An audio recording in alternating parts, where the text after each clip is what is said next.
awesome. Hey, we're here today. Ivory, welcome to the show. Welcome to the War Room. Glad to have you here. Thank you so much for having me. Yeah, no, it's great to have you. I think we're about to have an exciting and insightful conversation.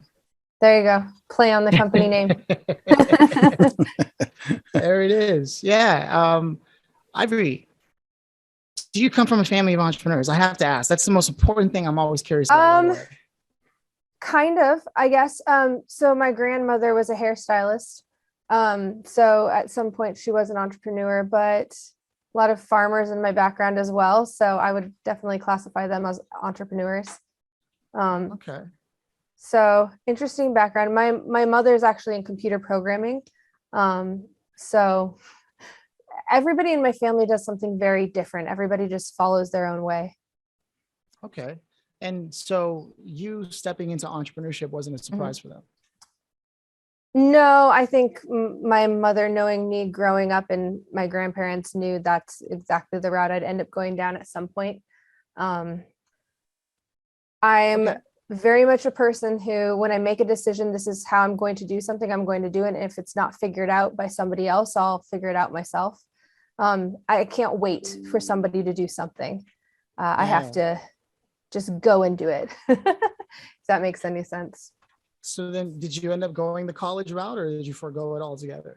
I did, but I went the college route, kind of. So let me explain. When I first went to college, I went for journalism. Felt like it really just wasn't for me. It wasn't my calling like I thought it would be.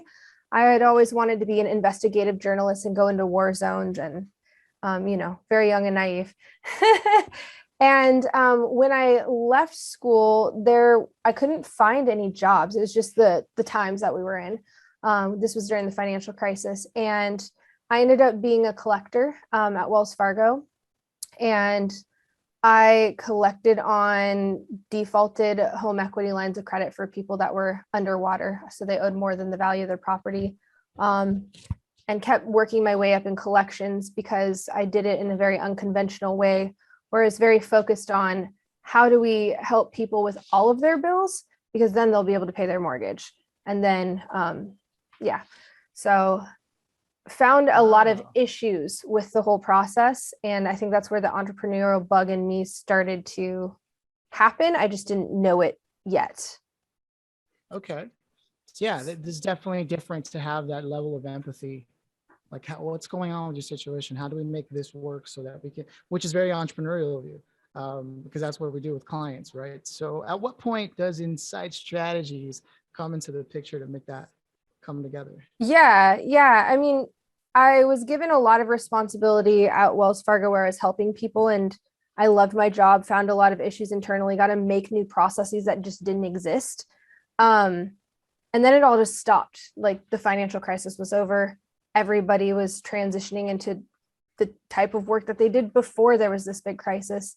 And I just lost my passion, right? Because there was nothing there left to kind of fuel me to go to work for a corporation anymore. So I thought I'd try financial planning because I was like, I can get that sense of satisfaction in being able to help people. But I found it still wasn't right. And I just kept having the same conversations with people about how they could get through hardship. So people would come to me for financial planning, and then I'd find out, well, they were going through this divorce, or they had a family member going through this medical issue, and they were trying to figure out how to navigate it. And finally, I was like, what am I doing? Why am I trying to do financial planning when every conversation I go into, I take it down a completely different path, and go into problem solving mode. So when I had that realization, I quit financial planning and I opened my company by the end of the week, and I haven't looked back. So that's our focus, is on helping people navigate hardship or move out of hardship.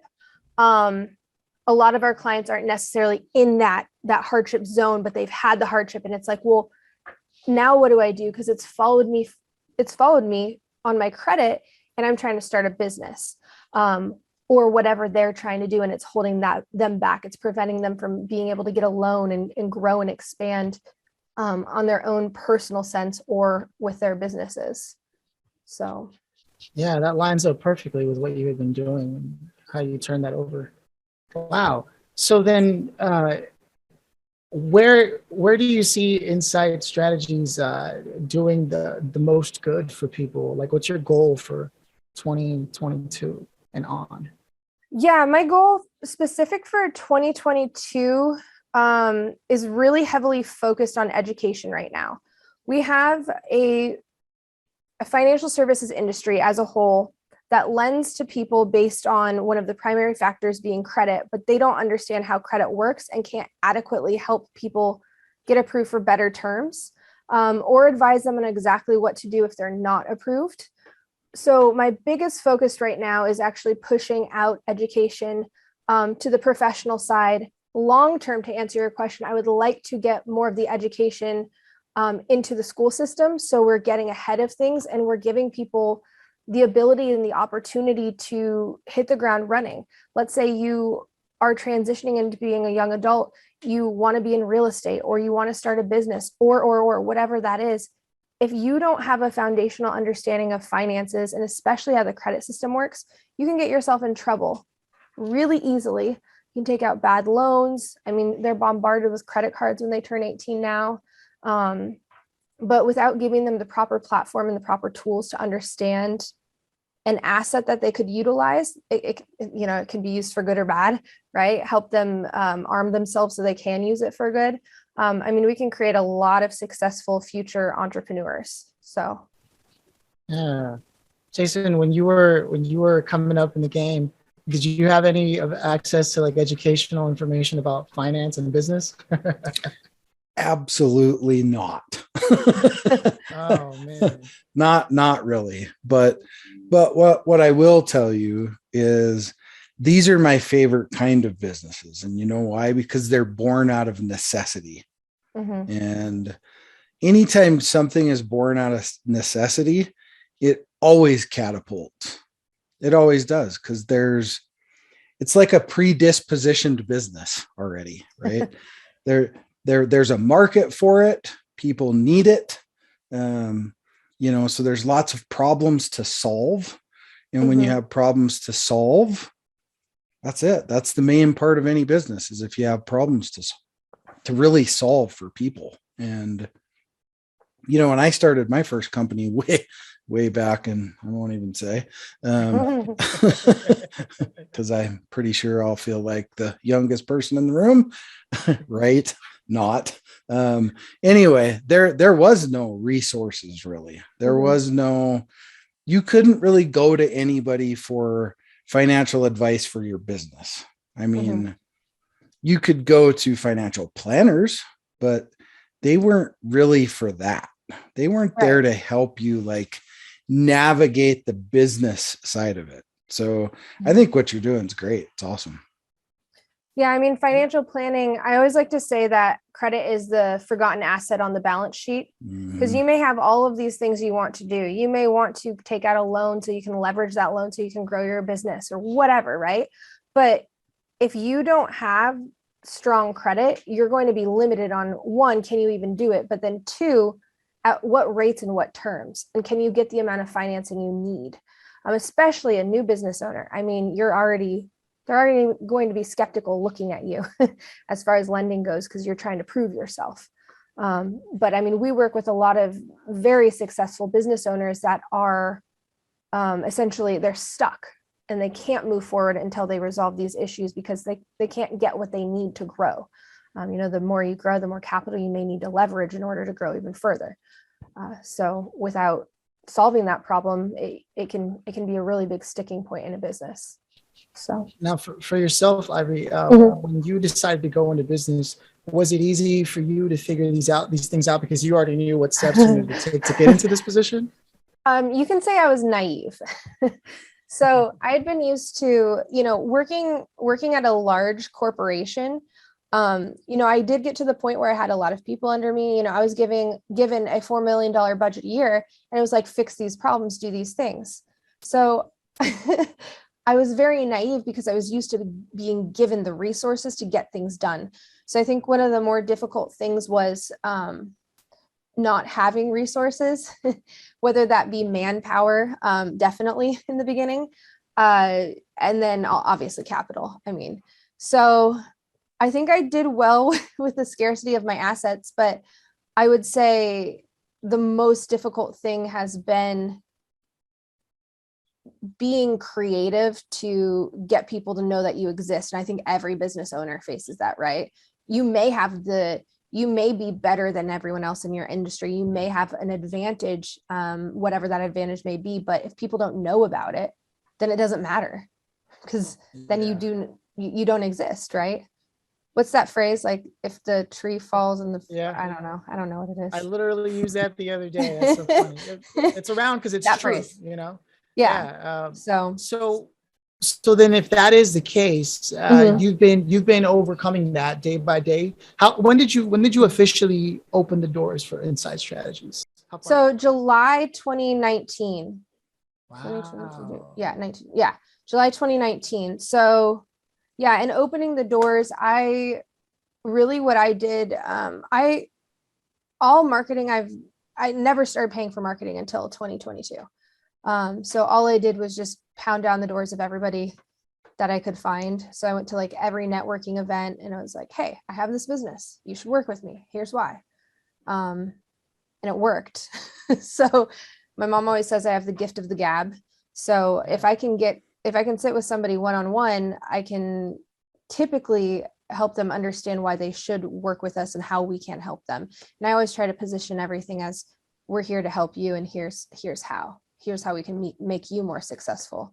So I started not by looking for clients, but by looking for partners, people that would want to use me for their clients. And that's how we've grown. And we went from me to now we're in 23 states. So it's pretty crazy to think that just a few years ago, it was just me. But 23 states. Wow. Yeah, clients in That's 23 growth. states. Yeah. Not us, just clients. Yeah, no, I mean, So. but that's crazy. And so there's not like legal things to worry about that different states have that have sort of got. There are. I mean, there are, but that's what attorneys are for. So to be frank, my industry, specifically the credit side, is not as regulated as it could be. And the way it's regulated isn't really as helpful to consumers as the goal was. But I mean, most of it is just bond requirements and when a client can cancel the process and all of that. So it's pretty simple as far as regulations go. We're not allowed to operate in the state of Georgia. That's the only state we really can't do business in. And that's just because of their laws there. But it's that way out of necessity. This is an industry that preys on people. It's a very scammy industry. And that's part of my mission and what I'm trying to change. Because a lot of people come out of the word work when people are in hardship, and they take advantage of them and they take more of their money. And we don't do that, and we don't want other people to either. Yeah. So if you had to put in your own words, your promise to the listener as a business, what would it be? Ooh, putting me on the spot there. Really, our promise to anybody we work with is that we're going to give you every single tool and resource you could ever need. We don't want anything to be behind the curtain. And our goal is to expose everything that is behind the curtain by big banks, by the credit bureaus, by anybody that uses their data against them so they can be empowered. So our whole goal is empowerment through understanding credit and financial literacy. So love it. Now, I love that. Now, because you mentioned young people coming up in the game and how you want to get them lined up and ready to go, how can they particularly get a hold of you if they wanted to? Yeah, so we have a website, of course. So it's incitestrategies.credit. And in the next few days, we also will they'll be able to sign up ahead of time for our course that we're launching. So we're opening a financial literacy platform, and we're starting specifically with credit first. So we're in the midst of editing it. It's a lot of hours. So we'll see if it'll be 5 hours or 7 hours. There's about 50 different videos that one can watch on credit. So that will be the very best way that anybody, whether they're a professional, whether they're an aspiring entrepreneur or a young person, can learn everything they could ever want to know about credit, how it works, and how they can leverage it. So yeah, website coming soon. Important. Yeah, sorry, go ahead. Really important. No. You bring up something really important about developing courses, because again, you said your goal was education. How has the process been like creating a course? Again, very naive. So I think it's a theme in my life. I'm just like, oh, I can totally do that. I'll find a way to do it. But it's been a very long process that my boyfriend likes to say, if somebody tells you it's going to be 6 months, you try to make it in 1 month or 2 months. And I'm like, yeah, that's exactly what I did with this too. So I wrote the course, then I rewrote the course, then I rewrote the course, and then I filmed it, didn't like it. So then I was like, you know what? I need to find professionals. So I ended up finding a producer. I found conversion copywriters. I found a social media expert, and I've got all of these people in my arena to help me redo it, because I just didn't see it to the level that I wanted it to be. And if you want banks to take something seriously, or if you want a school system to take something seriously, it has to look as professional as possible. So my producer used to work for Masterclass. So I was like, let's make this look like a Masterclass. So I have put hundreds of hours, I don't even know, into just getting it ready. And then the filming we did over 2.5 days. I've never talked so much in a single day in my life. It was like 10 hours of just talking at a camera. And now we're editing. So I don't know if that even answers your question, but it's been a whirlwind. And I think my answer is explaining how much of a whirlwind it has been. A lot of things. I brought it up because then there's an interesting contrast. Like Jason himself is also someone that not only leads a community, right? But he's constantly working with many strategic partners, kind of like how you said when you started, there was this whole, like, I'm going to find partners. And so I think it's fast because I know firsthand that Jason has a lot of people that he has to like coordinate, and you know, developing assets is not something new for him. Do you have any thoughts on that, Jason? Like, what has that been like for you too? Well, you know, I remember when I put the courseware together. It's called the Trinity of Success. It's a 52-week course. 52 weeks. I can't even imagine that long. You know, it just wasn't fun. I mean, to be quite honest, it wasn't really all that much fun. Because there is I'm not really a put it together pretty guy necessarily, but yeah, there has to be a certain level of professionalism with things and so on and so forth. And I can tell you and I have a lot in common, because I like to think of something, and by God, 2 weeks from now, it's done, period. Yeah. Don't dilly dally around with it. Right. If you're going to do it, just commit to it and do it. 100%. For better or for worse. That's how I am with everything. I tend to bite off more than I can chew, but I'm like, we'll figure out a way to juggle everything. I got feet and hands, right? So yeah, but I'm excited. Wow. I'm excited. So it'll come out in July.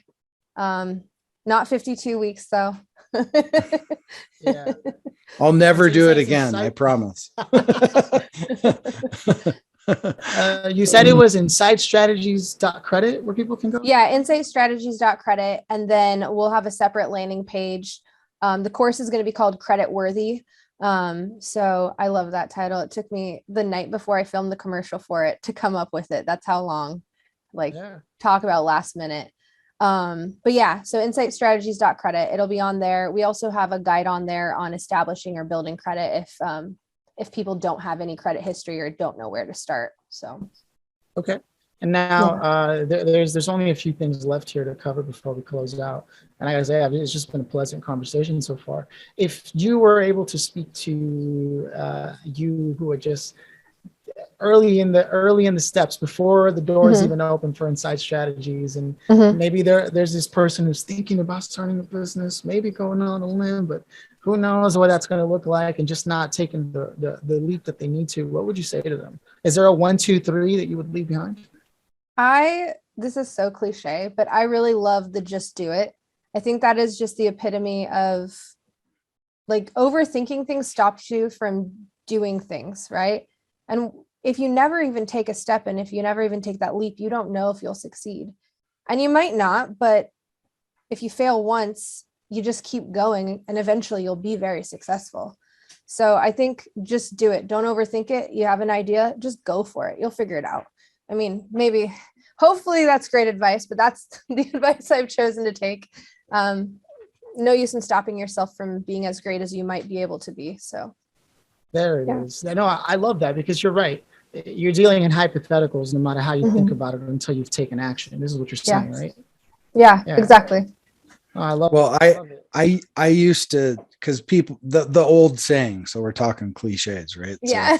So the look before you leap, I always tend to do it the opposite way. 100%. I jump always off the cliff and then as I'm falling, go, well, that ain't gonna work. Or, well, we'll see how hard the landing is, right? Then maybe there was water on the landing, maybe. right? You got a That's soft right. landing, or maybe you can roll. I don't know. You can always find something to fall on, right? Yeah, that's right. Wow. This is what it's like hearing conversations with entrepreneurs. Yeah, I don't know. It might explode. It might not. You might land. You might land on top of your COO. I mean, who knows? Right? But if it does, you just find something else that works. Right. I mean, I've done plenty of stupid things where I thought, this would be a good idea. I'm going to try it. And it didn't work. But I'm trying so many new things all at once that something's going to work. And whatever works, you stick with, and you let that, you really just foster it so it can grow, that way it doesn't matter that other things didn't work. I mean, this is a conversation that truly embodies the spirit of like, just do it.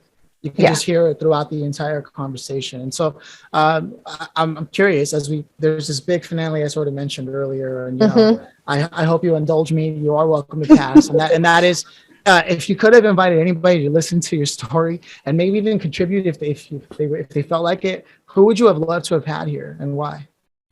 That's so hard. Probably, okay. I guess it probably would be my dad, because I can't think of anyone famous. I don't really think about famous people too much, as weird as that may be, but that's good. Yeah. Why your probably dad? my dad.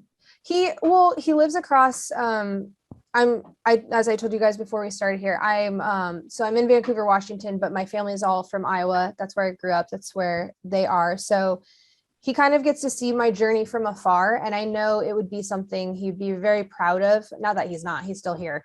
I still talk to him, but, growing up, he was my catcher. I was a pitcher, and I was very, very committed to it. So he kind of always got to see me grow and, become more. Right. And so I think he'd be even more proud to see how things are going by being able to visually see it, right? Rather than hear me over the phone. Hey, Dad, how you doing this week? Yeah. So, but he's been wonderful through the course launch. He's been like my voice of reason when I'm freaking out. So it's been nice.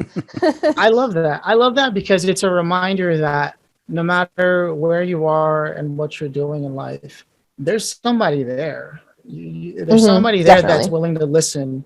Everybody has one in their life, and they just have to remember that taking a risk doesn't necessarily mean that you'll be ostracized from people who already care about you, because the people care about you regardless of what you're doing. And I love that message, I mean, it's a great reminder. When I started this company, I had like nothing to my name. I'd just gone through a divorce, and my dad was like, you know what, just go for it. If it doesn't work out, we'll be here. And that was all the encouragement I needed. I was going to do it anyway, but it was really nice to have like the support where it took away that fear that I could just completely fall flat and have nothing, especially when you're across the country. I hadn't lived here very long at that point. So yeah. I mean, that's another dimension we didn't even really highlight, but you're right. You did all this being away from everybody, like that was in your corner. So that just adds to the just do it. that you've been emphasizing this entire conversation. So to recap, if someone's yelling out there or thinking about starting something, it's as simple as stop with the hypotheticals and step into it and see what happens, and then iterate from there. Yep. Use your resources, use all your connections, whether they're just friends on the internet that have social media, everybody's there to help you. So, and incitestrategies.credit. Look out for Credit Worthy that's coming out pretty soon. Jason, anything you want to add to this as we close out? Yeah. So two things really. Number one is I always like to know what other CEOs are thinking. So what are a couple of topics that sit really high on your list today that you're thinking about as a CEO? As far as like running the company or what? Yeah. What specifically? Yeah. Could be the market, running the company. What are some concerns you have? My biggest are expansion. Expansion and access to capital really are my biggest concerns. I mean, because we're in that heavy growth phase. Right. So we're transitioning to a new office. I'm going to want to hire. That's hard right now.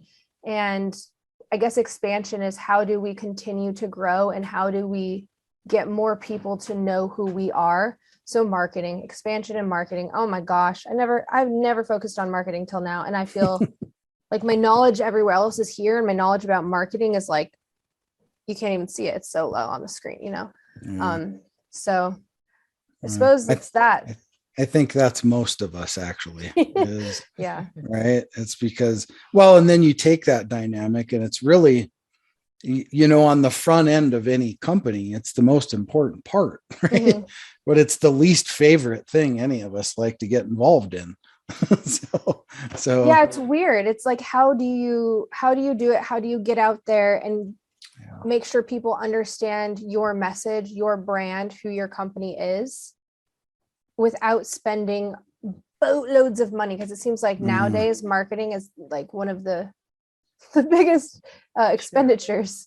So I call it a bottomless pit of basically stuff. Yeah, basically. And it's like, well, hopefully this works and I'm not throwing it into the ether, you know? Right. Well, all great feedback. And I always like to say this, thank you there's 168 hours in a week. And I always like to say, thank you for stopping by here in the war room with us and spending a little bit of slice of your time with us, because at the end of the day, you can replace houses, you can replace cars, all those things. But you can't wind the clock back. So, you know, great insight. Thank you for putting all that insight into our audience, and had a really good time with you. Awesome. Thank you. I did as well. Pleasure meeting you both. Same. Absolute pleasure.